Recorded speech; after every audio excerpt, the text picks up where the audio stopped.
Salut les épicurieuses et les épicurieux.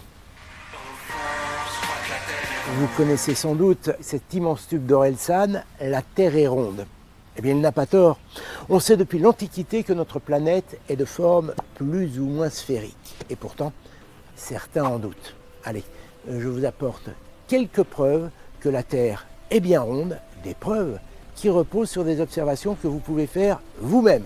Allez, ça tourne. Au fond, je sais que la Terre est ronde.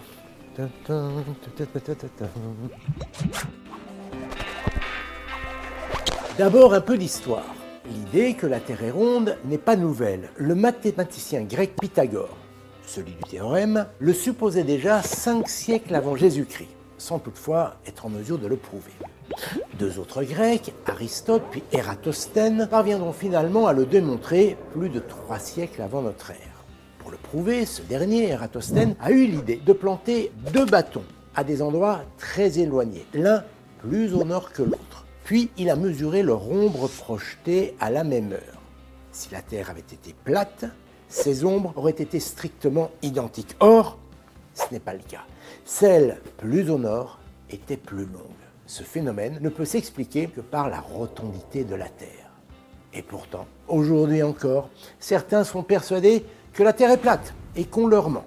Tenez, en 2020, un certain Mike Hughes a perdu la vie en voulant en apporter la preuve. Il a péri aux commandes d'une fusée qu'il avait construite dans son garage. Il voulait prendre des photos de la Terre à 1500 mètres d'altitude pour démontrer qu'elle était parfaitement plate. Bon, heureusement, la plupart des platistes, c'est le nom qu'on leur donne, sont plus terre à terre. Certains avancent que si la Terre était ronde, les habitants de l'hémisphère sud auraient la tête en bas et tomberaient dans le vide. Franchement, ça ne tient pas debout. En effet, quel que soit le lieu où l'on se trouve sur Terre, nos 2 pieds sont parfaitement collés au plancher des vaches. Ceci grâce à une force fondamentale, la gravité. Cette force attire tous les objets vers le centre de la Terre, nous y compris. Si la Terre était plate, la gravité ne produirait pas du tout les mêmes effets sur les objets. Allez, on va faire un peu de science-fiction. Imaginons que notre planète se présente sous la forme d'un disque, comme ce vieux 33 tours, au-dessus duquel je vais placer un fil à plomb. Si la Terre était plate, donc, le centre de gravité se trouverait au centre du disque, ici. Et le plomb serait attiré dans cette direction, sauf qu'en fonction de l'endroit où on se trouve sur le disque, le fil serait plus ou moins incliné, à l'exception bien sûr à l'aplomb du centre du disque.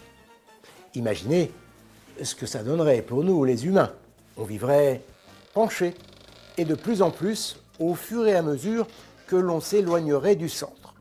Le même phénomène se produirait avec les arbres, les monuments. Ce n'est évidemment pas le cas. Comme la Terre est une sphère, nous sommes toujours à la même distance de son centre et la force de gravité s'exerce toujours de la même manière, perpendiculaire au sol. C'est ce qui nous permet de tenir debout et qui fait qu'un objet tombe toujours à la verticale, comme notre fameux fil à plomb.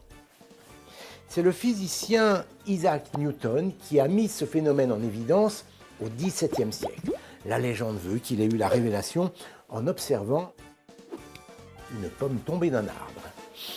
Elle est bien ronde, celle-ci aussi.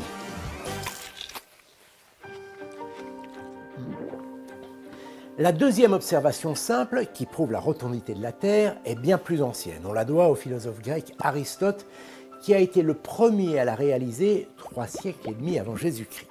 Pour y parvenir, il a observé le ciel à l'occasion d'une éclipse de lune. Ce phénomène se produit lorsque la Terre vient se placer pile-poil entre le Soleil et la Lune. Et que remarque Aristote ? Eh bien, il constate que l'ombre de la Terre recouvre progressivement la surface lunaire et surtout que cette ombre est arrondie. Cet arc de cercle, selon lui, est bien la preuve que la Terre a une forme sphérique et non pas plate. Si la Terre était plate, voilà ce que ça donnerait. Or, personne n'a jamais vu ça. Une autre observation facile à réaliser, lorsque vous vous promenez en bord de mer et que vous regardez les bateaux s'éloigner de la côte. Plus un navire file vers le large, plus sa taille diminue, jusqu'au moment où il finit par disparaître complètement.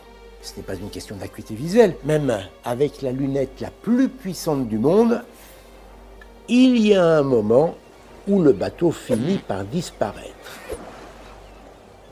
à cause de la courbure de la Terre. Au niveau de la mer, l'horizon se trouve à environ 5 km pour un homme de taille moyenne. La courbure de notre planète nous empêche de voir au-delà. Tenez, la prochaine fois que vous vous baladez en bord de mer, observez ce qui se passe au moment où le bateau franchit la ligne d'horizon. C'est toujours l'avant du navire qui disparaît en premier, comme si celui-ci plongeait vers l'avant. Si la Terre était plate, avec une longue vue, on pourrait le suivre infiniment plus longtemps. Je vais utiliser cette lampe pour symboliser le Soleil.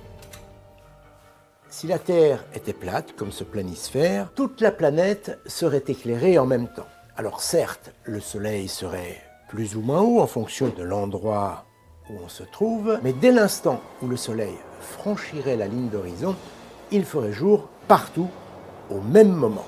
Jour, nuit, jour, nuit, jour, nuit.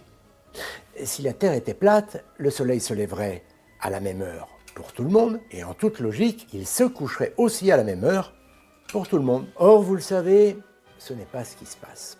Lorsqu'il est 9 h du matin à Paris, par exemple, et qu'il fait jour, à New York, il n'est que 4 h du matin, et il fait encore nuit. Inversement, quelques heures plus tard, alors qu'il est 18 h à New York, et qu'il fait encore jour, eh bien il est 23 h à Paris, et il fait nuit. C'est bien la preuve que la Terre tourne sur elle-même, un tour en 24 heures, et qu'elle est ronde. Si vous doutez encore, je vous invite maintenant à lever les yeux au ciel, quand il fait nuit. Avec un télescope, vous pointez Mars ou Saturne. Et là, que voyez-vous? Deux planètes rondes, comme toutes les planètes connues dans l'univers. Alors je sais, certains diront qu'il s'agit de disques et pas de sphères. Eh bien, en poursuivant l'observation, vous constatez que des détails défilent à la surface. Ils apparaissent d'un côté et disparaissent de l'autre. C'est donc bien la preuve que ces planètes sont sphériques. Du coup, si nos voisines sont sphériques, pourquoi la Terre serait-elle plate? Allez, on va finir en beauté. L'ultime preuve de la rotondité de la Terre a été fournie par la mission Apollo 17 en 1972. Il s'agit de la toute première photo de la Terre complète prise depuis l'espace. Les Américains l'ont surnommée Blue Marble, la bille bleue.